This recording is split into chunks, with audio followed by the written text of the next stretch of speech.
தாய்மார்களே, சகோதரர்களே, இந்நகரில் கடந்த 1945 அக்டோபரில் நடந்த காந்தி ஜெயந்தி கூட்டத்தில் அடியனுக்கு பேச சந்தர்ப்பம் கிடைத்தது. அதன் பின்னர் இப்பொழுதுதான் இந்நகருக்கு வந்து பேசும் பாக்கியம் கிடைத்திருக்கிறது. இந்த இடைக்காலத்தில் நமது அரசியல் பல பாதைகளை கடந்து பட்டப்பாட்டிற்கான பெரும் பயனை தோற்றத்தால் மாத்திரம் அடைந்து உண்மையில் அடைய எதிர்பார்த்து நிற்கும் இடத்திற்கு வந்திருக்கிறது. இன்றைய நிலையில் பலவித கஷ்டங்கள், பலவித தொல்லைகள் பெருகிக் கொண்டு வருகின்றன. அடிமை இருள் ஒளியும் என்று எதிர்பார்த்தோம். ஆனால் கிடைத்ததென்ன? சொக்க தங்கத்தில் செம்பு கலப்பது இருந்ததோடு மட்டுமின்றி செம்பு கழிப்பும் வேகமாக ஏறி இருக்கிறது. எதை அடைய வேண்டுமென்று கருதி அதை இன்னும் அடையவில்லை. சூரிய சந்திரர்களை கிரகணம் பற்றி கொள்வது போல் நாம் அடைய இருந்த லட்சியத்திலும் இருள் பற்றி கொண்டிருக்கிறது. அடிமை இருள் ஒளியும் என்று எதிர்பார்த்தோம், அது ஒளிந்தது. ஆனால் ஆங்கிலேய பீடை இன்னும் நம்மை விட்டு விடாமல் தொற்றி கொண்டு நின்றது. கிரகணம் நீக்கும் காலம் வந்தே தீரும். இந்த நிலையில் ஒரு மாறுதல் ஏற்பட்டே தீரும். இதற்கிடையே இந்நாட்டில் அரசியல்வாதிகளாக உள்ள பலவித போக்குடையவர்களை பற்றி கவனிப்போம். அடிமை இருளானது புரட்சி செய்தாலன்றி நீங்காது என்ற கருத்தை கொண்ட பலர் அந்நிய பாஷையான ஆங்கிலத்தில் தேர்ந்து வக்கீல் பட்டம் பெற்ற பிறகு தன் நாடு அடிமை தளத்திலிருந்து விடுபடாதிருக்கின்றதே என கண்டு எல்லாவற்றையும் துறந்து ஆவேசமாய் தேசிய தொண்டில் இறங்கியோர் பலர். அந்நிய நாடுகளில் சுற்றுப்பிரயாணம் செய்து ஆங்காங்குள்ள சுதந்திர நாடுகளை கண்டு நமது நாடு சுதந்திரமடைய வேண்டாமா என்ற வேட்கை கொண்டோர் பலர். அதற்கு மேல் நகரசபை, ஜில்லா போர்டு, கார்ப்பரேஷன், எம்எல்ஏ, மந்திரிகள் போன்ற புது கலர் அணிந்து காணப்படும் கூட்டம். பதவியை தேச நலனுக்கு பயன்படுத்தாது சுயநலத்துக்கு பயன்படுத்தும் பலர். இவ்வாறு பலவித பட்டியலை கொண்டது தேசிய ஜாபிதா. இதற்கு மத்தியில் உயிரை உபரியாக மதித்து உதறிவிட்டு சேவை செய்யும் தொண்டரும் இல்லாமல் இல்லை. இத்தனை பேரையும் கொண்ட அரசியல் போராட்டத்தின் மூலமாக பெற்றுள்ள சுதந்திரமானது இன்னும் களத்தடி நெல்லாகவே இருக்கிறது. கருக்காய், கரும்பொழுதி, இடையிடையே வைக்கோல், செத்தை எல்லாம் நிரம்பியதாகவே இருக்கிறது. இது அப்படியே களஞ்சியத்துக்கு போய் சேருமா? சேராது, சேரக்கூடாது. காலம் வரும்போது காற்றில் தூற்றி கழிக்க வேண்டியவற்றை தானாகவே கழித்துவிட வேண்டும். இறுதியில் உயரமாக நின்று அசையாமல் இருக்கும் நெல்மணிதான் களஞ்சியத்திற்கு போய் சேரும். நமது போராட்ட சம்பவங்களை தொடர்ந்து கவனிப்போம். 1918 உலக மகா யுத்தம், அதன்பின் அதற்கு இந்திய வீரர்கள் உதவி செய்ததற்கு பதிலாக கிடைத்த பஞ்சாப் படுகொலை, அதற்கு பின்னால் ஒத்துழையாமை இயக்கம், அதற்கு பின்னால் உப்பு சத்தியாகிரகம், அதற்கு பின்னால் வட்டமேஜை மாநாடு என்ற தன்மை, அதற்கு பின்னால் மிதவாத தீவிரவாதிகள் என்ற கோஷ்டிகள், இரண்டாவது உலக மகா யுத்தம், அதற்கு பின்னால் இரண்டாவது உலக மகா யுத்தத்தில் தோற்றவர் யார், ஜெயித்தவர் யார் என்று நிச்சயமாகாத நிலையில் முடிந்து போனதாக கூறப்படும் யுத்தத்திற்கு இன்னும் சமாதான ஒப்பந்தம் எழுதி முடிக்க முடியாமல் திண்டாடி நிற்கும் தத்தளிப்பு.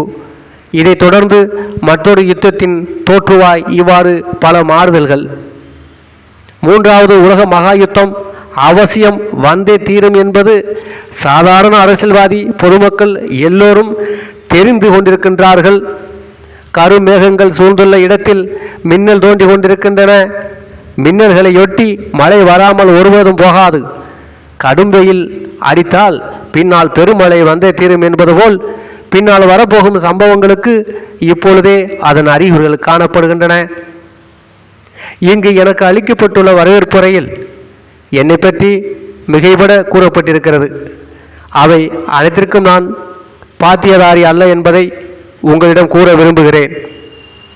இப்பொழுதுள்ள சூழ்நிலை, எனக்கு கிடைத்திருக்கும் சீட்டுகள் நான் பல மணி நேரம் வரை பேச வேண்டும் என்று மக்கள் விரும்புவதாகவும், நேதாஜி உயிருடன் இருக்கிறாரா இல்லையா என்பன போன்ற வினாக்களையும் எடுக்கின்றனர்.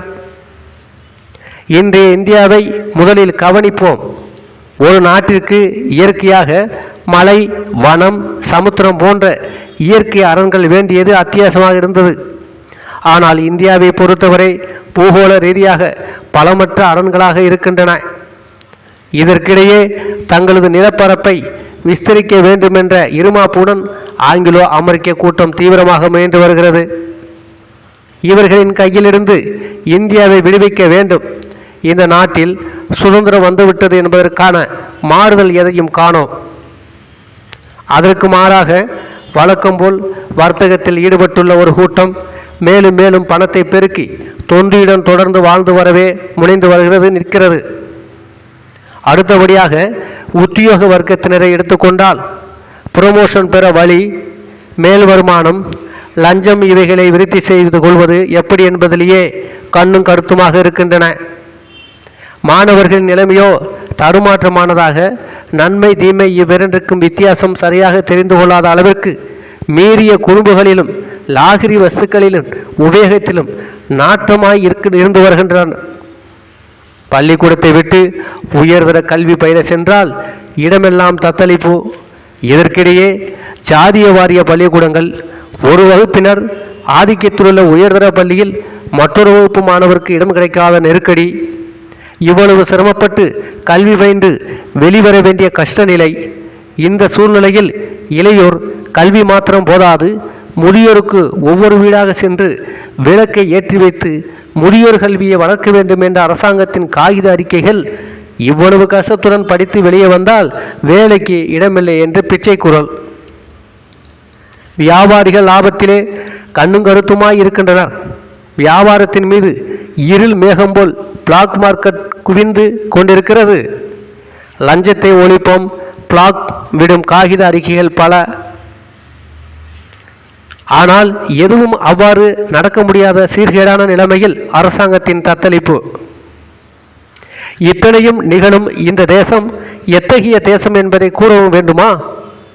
தற்புகழ்ச்சியும் இச்சக வர்த்தகங்களையும் பேசும் ஆங்கிலேய கூட்டத்தார் கடந்த முதலாவது உலக மகா யுத்தத்தில் பங்கெடுத்து போராடிய வீரர்களிலே சிறந்தவர்கள் கூர்க்க சிப்பாய்கள் என்று பாராட்டினர். அத்தகைய பாராட்டை பெற்ற சிப்பாய்களை ஈன்ற நாடு இது.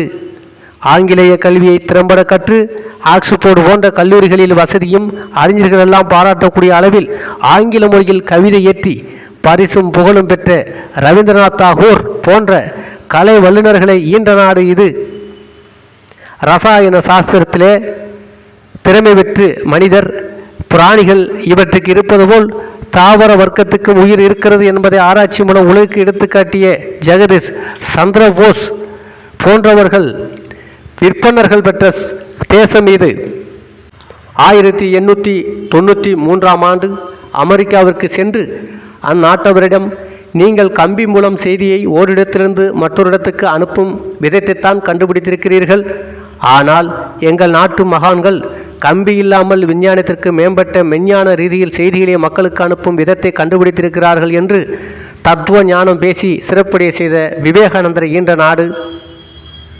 இந்தியாவில் உள்ள சன்னியாசிகள் சோம்பேறி கூட்டம், லாயக்கில்லாதவர்கள் என்று கருதியிருந்த அமெரிக்க நாட்டினரிடம், உங்கள் தேசத்து பலசாலி மணிக்கு எத்தனை மைல் வேகத்தில் ஓட முடியும் என்று அவர்களிடம் கேட்டு தெரிந்து அதே வேகத்தில் 75 மைல் தூரத்தையும் ஓடி கடந்து காட்டிய சுவாமி ராமதீர்த்தர் போன்ற சன்னியாசிகளை ஈன்ற நாடு. அவர் சொன்ன ஒரு உண்மை மொழியை சிந்திக்க வேண்டும். உலகத்திலுள்ள சமுதாயத்திற்கே மனித நாகரிகத்தை கற்றுக் கொடுத்த நாடு நமது நாடுதான்.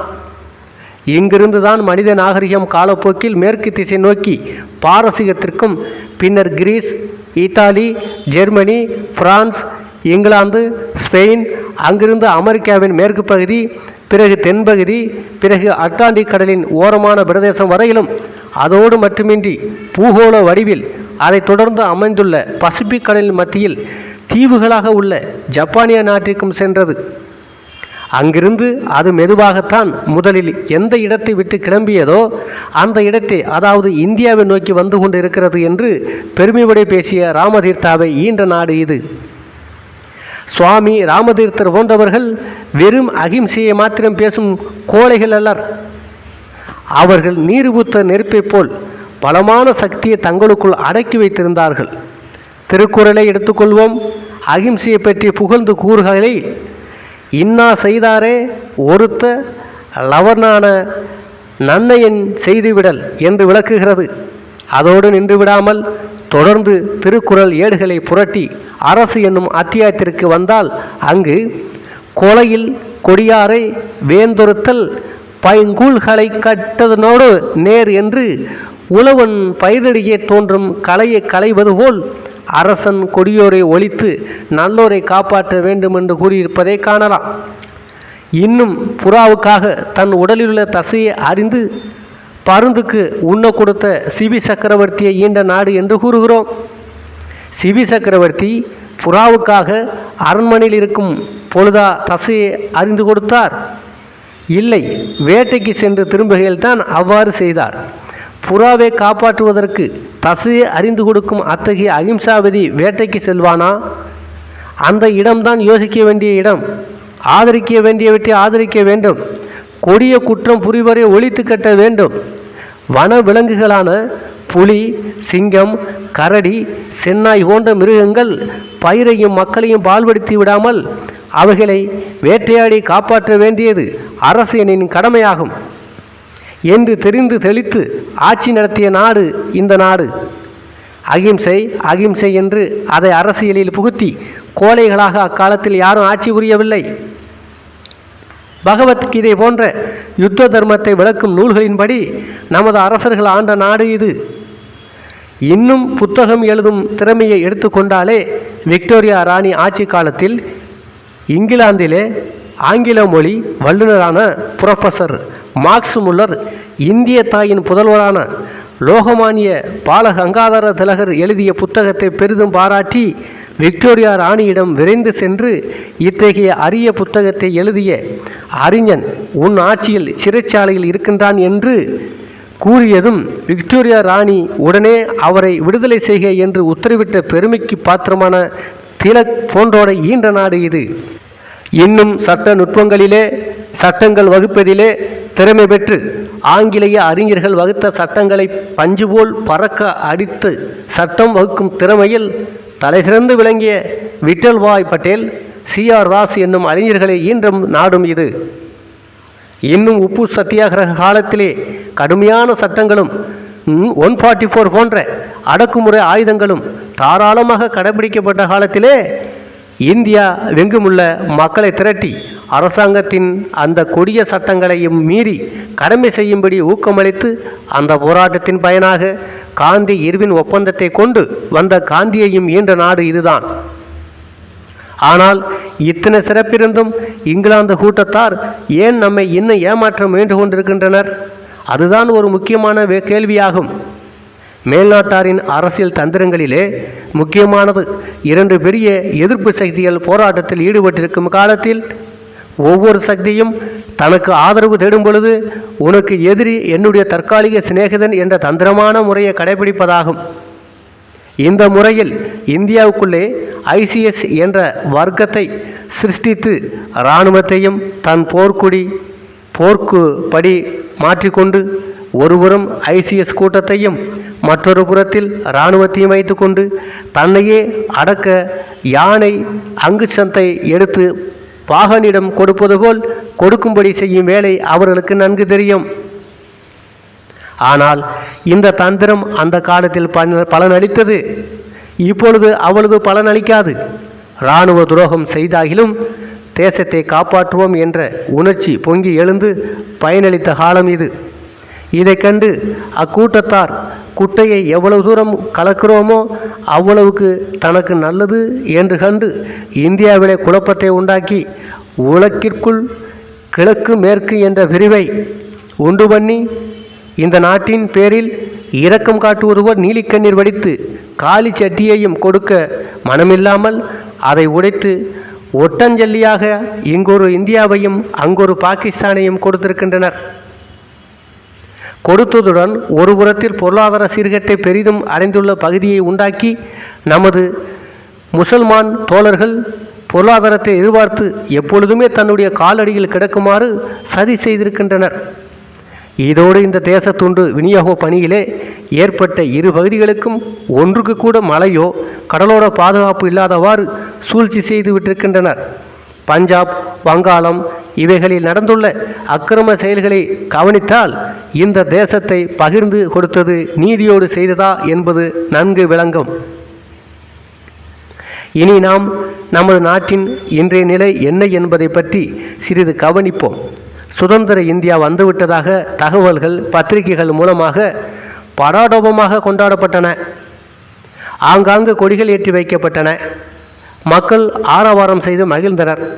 ஆனால் இதையெல்லாம் செய்து பலன் என்ன என்று பரிசீலனை செய்து பார்க்கும் பொழுது கிடைத்திருப்பது தங்கம்தான்.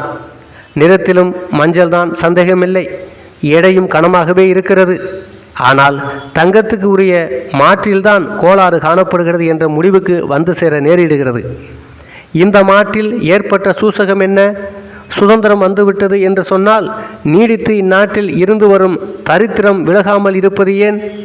அல்லது அந்த தரித்திர நிலைமையை ஒழிப்பதற்காவது உறுதியான நேர்மையான திட்டங்கள் இருக்கின்றனவா?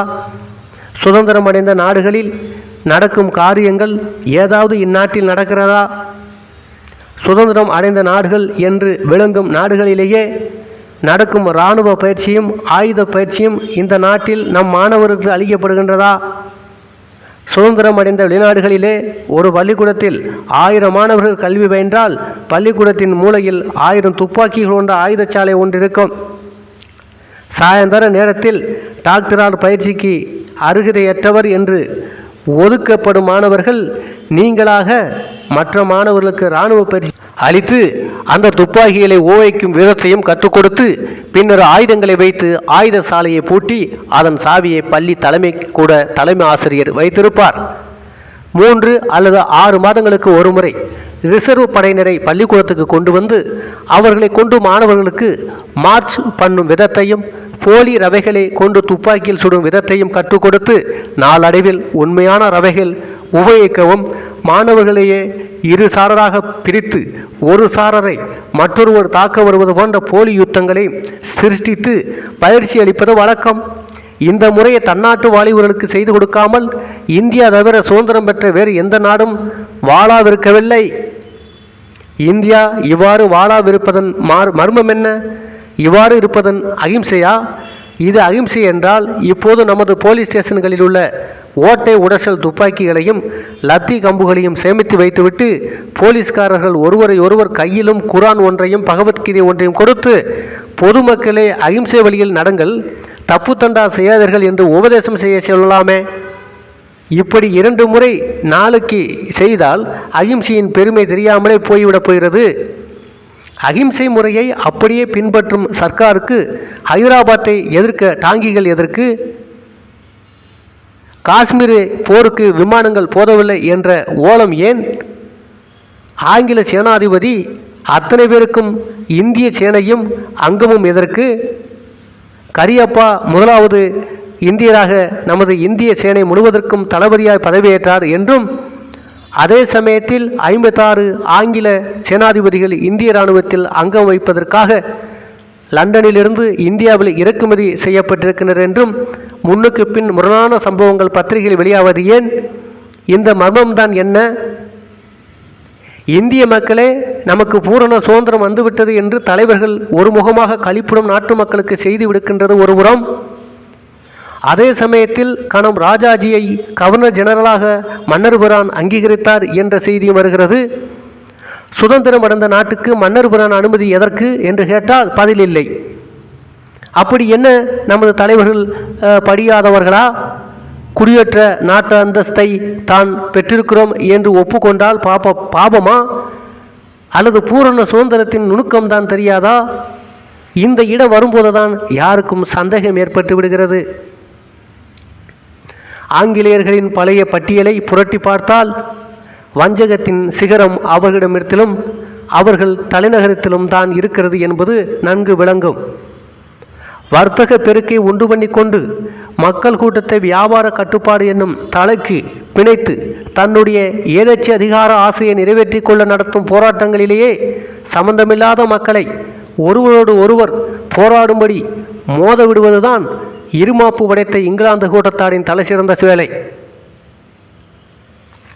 சாதாரண மக்களான எல்லா புறவாசிகளை கொண்ட இந்த பக்கிரி தாக்குவதற்காக அவருடைய வாசஸ்தலங்களிலேயே விமான தாக்குதலை நடத்தினர் ஆங்கிலேயர். இதை பற்றி கேள்வி வந்த காலத்தில் எல்லைப்புற பிரதேச காடுகளிலேயே பிரயாண வசதிகளை ஏற்படுத்துவதற்கே குண்டுகள் போட்டோம் என்று சமாதானம் கூறினர். இப்பி பக்கிரியின் வாசஸ்தலத்தில் குண்டு பொழிந்த அக்கிரமத்திற்கு பதிலாகத்தான் அவர்கள் செய்த பாதக செய்கைகள் ஹிட்லர் வடிவத்துடன் தோன்றி லண்டன் நகரை குண்டு பொழிந்து தாக்கியது. அதை நம் நாட்டு தேசிய பத்திரிகைகள் பிரசுரிக்கப்படுகின்றதே. அதற்கு பதிலாக நேச தேச விமானங்கள் ஜெர்மானிய நகர்கள் மீது குண்டுகளை வீசாமல் ரோஜா மலர்களையாக கொண்டு போய் வீசுகின்றன என்று கேட்டேன். நாமோ அடிமை நாட்டினர்களாக இருக்கிறோம். இந்த நிலைமையில் போரிடும் ஒரு தரப்பினரின் செய்கையை ஆதரிப்பதும் அவசியமா, அல்லது நாம் ஆங்கிலேயர்களின் சிநேகிதர்களா, ஆங்கிலேயரின் விரோதிகளா, அல்லது சந்தர்ப்பவாதிகளா என்று கேட்டேன். அவர் சிரித்துவிட்டு சும்மா இருந்து விட்டார். இந்த நிலையிலுள்ள நம் பத்திரிகைகள் குமுறி கொண்டு வரும் ஒரு யுத்தத்தை அடியோடு மறைக்க பார்க்கின்றன. உலகம் அக்கினியை தன்னுள் அடக்கி கொண்டுள்ள ஒரு பெரிய எரிமலையைப் போல் விளங்குகிறது. இந்த எரிமலை எப்போது வெடித்து அக்கினி குழம்பை கக்கப் போகின்றதோ தெரியவில்லை. அடுத்த யுத்தத்திற்கான முன்னேற்பாட்டு ஒப்பந்தங்கள் மறைமுகமாக நடந்து வருகின்றன. அடுத்த யுத்த நாடகத்திற்கான ஒத்திகை நடந்து கொண்டிருக்கிறது. நடிகர்கள் யார் என்பதுதான் இனிமேல் தெரிய வேண்டிய விஷயம். முதலில் நடந்த யுத்தத்தில் நேச தேசத்தினர், அச்சு நாட்டினர் என்று போரிட்ட கோஷ்டியினர் காணப்பட்டனர். ஜெர்மனி, இத்தாலி, ஜப்பான் முதலிய நாடுகள் அச்சு நாடுகள் என்றும், அமெரிக்கா, பிரிட்டன், பிரான்ஸ், ரஷ்யா ஆகியவை நேச தேசத்தினர் என்றும் பிரிந்து நின்றனர். யுத்த காலத்திலே குறிப்பிட்ட ஒரு முக்கிய காரியத்திற்காக ஒன்றுபட்ட இந்த நாடுகள் யுத்தத்தின் பின்னர் தங்களது நட்பை நீட்டிக்கொள்வதற்கு பூகோள ரீதியான தொடர்புகள் உண்டா என்பதை ஆராயத் தொடங்கின. இதில் நேச தேசத்தினுடன் இருந்த ரஷ்யரும் அச்சு நாடுகளுடன் சேர்ந்து கொண்டிருந்த ஜப்பானியரும் யுத்தம் முடிவடைய போகும் தருணத்தில் வெளிப்படைந்து கொண்டனர். பூகோள ரீதியாக ரஷ்யாவுக்கும் ஜப்பானுக்கும் இடையே சிறிதளவு கடல்தான் இருக்கிறது. இந்த தொடர்பு கொண்ட நாடுகள் ஒன்றுக்கொன்று விரோதித்து கொள்ளாமல் தொடர்ந்து நட்பாக இருக்க வேண்டும் என்று கருதினர். அதுபோலவே வெளிக்கு சண்டை போடுவது போல பாவனை செய்து ஜப்பான் தோற்றது போல நடித்து பலம் படைத்த படைகளையும் தளபதிகளையும் ரஷ்யர் கைக்கு வந்த கொரியாவிற்குள் அனுப்பிவிட்டு எஞ்சி நின்ற இராணுவத்துடனும் தளபதிகளுடனும் ஜப்பானிய ராஜகுடும்பமும் பொதுமக்களும் நேச தேசத்திடம் சரணடைந்தது போல் வெளிக்கு காட்டிவிட்டனர். நேச நாடுகளில் முக்கியமான பிரிட்டன், அமெரிக்கா, பிரான்ஸ் இவைகள் யுத்தத்தில் ஒருவேளை வெற்றி பெறாமலும் தங்களுடன் சேர்ந்துள்ள ரஷ்யா முதல் தர நாடாக வேண்டுமென்று கருதின. அதுபோலவே ஜெர்மனியில் உள்ள ஒரு கோஷ்டியினர் அச்சு நாடுகள் ஜெயித்தாலும் உலக அரங்கில் மஞ்சள் நிறமுள்ளவர்களும் ஆசிய வாசிகளுமான ஜப்பான் முதல் தர நாடாக வந்துவிடக்கூடாது என்று கருதினர். ஜெர்மனியில் ஏற்பட்ட இந்த எண்ணம் காரணமாக 2 கோஷ்டிகளாக பிரியும்படி நேரிட்டது. ஒரு கோஷ்டி இங்கிலாந்தின் அரச வம்சத்துடன் தொடர்பு கொண்டது. மற்றது செங்கல் எடுத்து கொடுக்கும் சித்தாளாக இருந்து உன்னத பதவிக்கு வந்த ஹிட்லரின் கோஷ்டி. அவர்களுக்கு இந்த பாகுபாடு தெரியாது. அச்சு நாடுகள் ஜெயம்பெற்று நேச நாடுகளை நாசமாக வேண்டுமென்ற ஒரே நோக்கத்தைத்தான் அது கொண்டிருக்கிறது. ஆனால் முதலின் சொன்ன கூட்டத்தார் அச்சு நாடுகள் பிரிட்டனை ஜெயித்தால் ஆசியாக்காரரான சப்பானியர்கள் வெள்ளை வர்க்கத்தினரான பிரிட்டானியர் மீது ஆட்சி செலுத்தினாலும் செலுத்தலாம். ஆகவே அவ்வாறு ஏற்பட்டுவிடக்கூடாது என்ற கருத்துடன் ஜெர்மனி பாடுபட்டு தயாரித்த அணுகுண்டு ரகசியங்களே ஆங்கிலோ அமெரிக்கரிடம் ரகசியமாக வெளியிட்டு தன் நாட்டுக்கு துரோகம் செய்துவிட்டது.